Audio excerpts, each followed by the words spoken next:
श्रीराम जय राम जय जय राम. उद्यापासून आपल्या चॅनलच्या थंबनेलमध्ये बदल असेल. रोज त्याच प्रकारचा थंबनेल वापरल्याने चॅनल रियूज कंटेंट देत आहे. कृपया आपल्या चॅनलचे नाव पाहून व्हिडिओ बघावा. या प्रकारे थंबनेल असेल. धन्यवाद. श्रीराम जय जय राम. सुखदुःख मनावर अवलंबून आहे. जिथे रोग असेल तिथेच औषध लावले तर उपयोग होईल. दुःखाचे मूळ कुठे आहे हे प्रथम पाहावे. प्रपंचात काही न्यूनता पडली की दुःख होते. श्रीमंताच्या किंवा गरिबाच्या सुखदुःखात तसा फरक तो कोणता? एखाद्याजवळ पैसा पुष्कळ आहे परंतु मूलबाळ नाही म्हणून तो दुःखी असतो, तर दुसऱ्याला संतती आहे पण पैसा नाही म्हणून तो कष्टी होतो. तिसऱ्याला संतती, संपत्ती वगैरे सर्व आहे परंतु पोटदुखीच्या विकाराने तो बेजार आहे. एकंदरीत सुखदुःखे कोणालाही सुटली नाहीत. जितक्या गोष्टी कमी पडल्या तितक्या प्रयासाने सुद्धा आणल्या तरी पण न्यूनता काही सरत नाही. दुःखावर आपण वरवर उपाय करतो परंतु आपल्या दुःखाच्या मुळाशी आपले मनच आहे हे नाही आपल्या ध्यानात येत. खरोखर सुखदुःख हे वस्तूत नसून आपल्या मनस्थितीवरच अवलंबून आहे. वस्तू चोरीला गेली त्यावेळी झोपेत आनंदात होता, पण जागे झाल्यावर वस्तू गेल्याचे समजल्यावर दुःखी झाला. म्हणजे दुःखी होते ते मन. तेव्हा औषध घ्यायचे ते मनाला घ्या. संतांनी मनाला शिकवण दिली. आजवर आम्ही विषयसुख सख्या मुलाप्रमाणे भोगले आणि परमार्थ सावत्र मुलासारखा केला. सावत्र आईप्रमाणे आम्ही मनाला शिकवले. ज्याचा सहवास झाला त्याप्रमाणे मनावर परिणाम होऊ लागले. विषयाचा सहवास गर्भापासून आपण ठेवतो म्हणून विषयापासून मिळणारा आनंद खरा असे मानू लागलो. ज्याचे बीज लावले त्याची फळे खावी. आपण विषयाचे बी पेरतो आणि विषयाची फळे दुःखदायक आहेत म्हणून मग शोक करतो. याला काय करावे? व्यापारी दरवर्षी आढावा घेतात त्याप्रमाणे माझे विषय किती कमी झाले हे आपण पाहावे. जितकी प्रपंचाकरिता तळमळ करतो तितकी भगवंताकरिता करावी. प्रपंचातल्या अनुकूल परिस्थितीपेक्षा प्रतिकूल परिस्थिती हीच परमार्थाला जास्त उपकारक आहे. परमार्थ हा परिस्थितीवर, श्रीमंती गरिबीवर, रोगी निरोगीपणावर वगैरे कशावरही अवलंबून नाही. मनाची स्वस्थता, अंतःशुद्धता, आचरणाची पवित्रता यावर तो अवलंबून आहे. प्रपंचातल्या सोयी आणि गैरसोयी या दोन्ही परमार्थाच्या आड येतात. आपण रस्त्यातून चाललो असताना एखादे अत्तराचे दुकान पाहून थांबलो काय किंवा मिरच्यांचे दुकान पाहून थांबलो काय? रस्ता चालण्याच्या दृष्टीने दोन्ही घातकच ठरतात. प्रपंच मुळात चांगलाही नाही आणि वाईटही नाही. आपण आपली आसक्ती त्यात कालवतो म्हणून आपल्याला तो सुख देतो. ही आसक्ती काढणे याचेच नाव परमार्थ होय. श्रीराम जय जय राम. चैतन्यवाणी त्याच गोष्टी आसक्ती सोडून करणे याचे नाव परमार्थ. राम कृष्ण हरी. ठेविले अनंते तैसेची राहावे, चित्ती असो द्यावे समाधान. संत श्रेष्ठ संत तुकाराम महाराज यांच्या अत्यंत लोकप्रिय आणि जीवनाला दिशा देणारा अभंग. ठेविले अनंते तैसेची राहावे, चित्ती असो द्यावे समाधान. वाहिल्या उद्वेग दुःखाची केवळ, भोगणे ते फळ संचिताचे. तुका म्हणे घालू तयावरी भार, वाहू हा संसार देवापायी.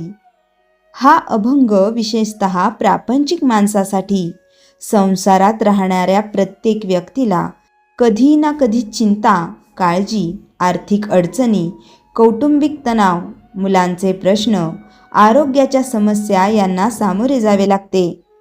अशा वेळी हा अभंग आपल्याला मानसिक आधार देतो. तुकाराम महाराजांच्या जीवनात अनेक संकटे आली. दुष्काळ पडला, व्यापार बुडाला, कर्ज झाले, कुटुंबावर दुःखाचे डोंगर कोसळले. पण एवढे संकट असूनही त्यांनी देवावरील विश्वास सोडला नाही. त्यांनी अनुभवातून सांगितले की जीवनात सर्व काही आपल्या इच्छेप्रमाणे घडत नाही. काही गोष्टी परमेश्वराच्या इच्छेने घडतात. म्हणूनच ते म्हणतात, ठेविले अनंते तैसेचे राहावे. ज्या परिस्थितीत देवाने आपल्याला ठेवले आहे त्या परिस्थितीचा स्वीकार करावा. याचा अर्थ आळशी बनावे असा नाही, प्रयत्न करायचे नाहीत असा नाही, तर प्रयत्न पूर्ण करावेत, पण परिणामाची चिंता करू नये. आज अनेक लोक म्हणतात, माझ्याकडे मोठे घर असते तर, माझ्याकडे जास्त पैसा असता तर, माझी मुले अशी नसती तर. सतत तक्रार करत राहिल्यामुळे मन अशांत होते. महाराज सांगतात, जे आहे त्यात आनंद शोधा. एका शेतकऱ्याचे घोडे हरवले. लोक म्हणाले खूप वाईट झाले. शेतकरी म्हणाला पाहूया.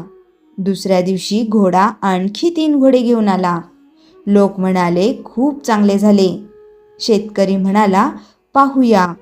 नंतर मुलगा घोड्यावरून पडला आणि त्याचा पाय मोडला. वाईट झाले.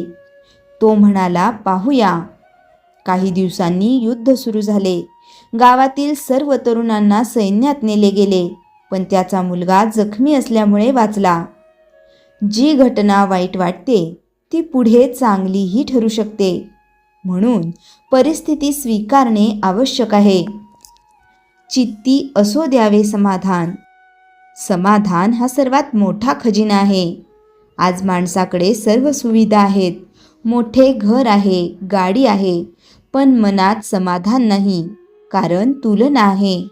शेजाऱ्याकडे काय आहे, नातेवाईकांकडे काय आहे, याचाच विचार सुरू असतो. संत सांगतात, समाधान बाहेर नसते, ते मनात असते. एक राजा एका संताकडे गेला.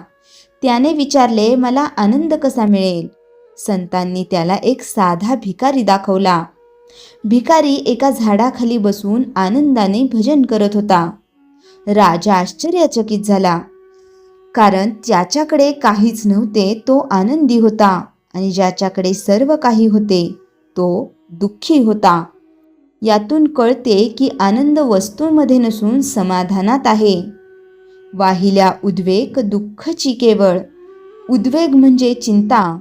आज बहुतेक लोक वर्तमानापेक्षा भविष्यात जगतात. उद्या काय होईल? पैसे पुरतील का? मुलांचे काय होईल? आजार वाढला तर? या चिंतेमुळे माणूस वर्तमानातील आनंद गमावतो. तुकाराम महाराज सांगतात, चिंतेने समस्या सुटत नाहीत, उलट दुःख वाढते. आधुनिक मानसशास्त्र सांगते की सततची चिंता शरीरात तणाव निर्माण करते, रक्तदाब वाढतो, झोप कमी होते, रोग प्रतिकारक शक्ती कमी होते. म्हणून संतांनी शेकडो वर्षांपूर्वीच सांगितले, उद्वेग सोडा. भोगणे ते फळ संचिताचे. संचित कर्म म्हणजे पूर्वी केलेल्या कर्मांचा साठा. जे काही आपल्या जीवनात येते ते काही प्रमाणात आपल्या कर्मांचे फळ असते. हे समजले की तक्रार कमी होते. आपण दुसऱ्यांना दोष देणे थांबवतो आणि स्वतःला सुधारण्याचा प्रयत्न करतो. तुका म्हणे घालू तयावरी भार. हा अभंगाचा सर्वात सुंदर संदेश आहे. आपल्या चिंता, काळजा, दुःखे देवाच्या चरणी अर्पण करा. याचा अर्थ जबाबदारी टाकून द्या असा नाही, तर मनातील ओझे देवाला सांगा. जसे लहान मूल आईचा हात धरते, तसे भक्ताने देवाचा हात धरावा. संसार देवापायी करा. तुकाराम महाराज संसार सोडायला सांगत नाही. ते म्हणतात, संसार करा पण देवाला विसरू नका. काम करा, व्यवसाय करा, नोकरी करा, मुलांचे संगोपन करा, पण सर्व कर्म परमेश्वराला अर्पण करा. मग ताण कमी होतो. आजच्या काळासाठी संदेश, जे आहे त्याबद्दल कृतज्ञ रहा. तुलना करणे बंद करा. भविष्याची अतिचिंता करू नका. प्रामाणिक प्रयत्न करा. परिणाम देवावर सोडा. दररोज नामस्मरण करा. समाधानाचा सराव करा. संत तुकाराम महाराजांचा हा अभंग प्रत्येक प्रापंचिक व्यक्तीसाठी जीवन मंत्र आहे. जीवनात सुखदुःख येत राहतील, परिस्थिती बदलत राहील, पण मनात समाधान, देवावर विश्वास आणि नामस्मरण असेल तर कोणतेही संकट मोठे वाटणार नाही. श्रीराम जय राम जय जय राम. जयाच्या जनी जन्मनामार्थ झाला, जयाने सदा वासनामात केला. जयाच्या मुखी सर्वदा नाम कीर्ती, नमस्कार तया ब्रह्मचैतन्य मूर्ती. श्रीराम जय राम जय जय राम. जानकी जीवन स्मरण जय जय राम.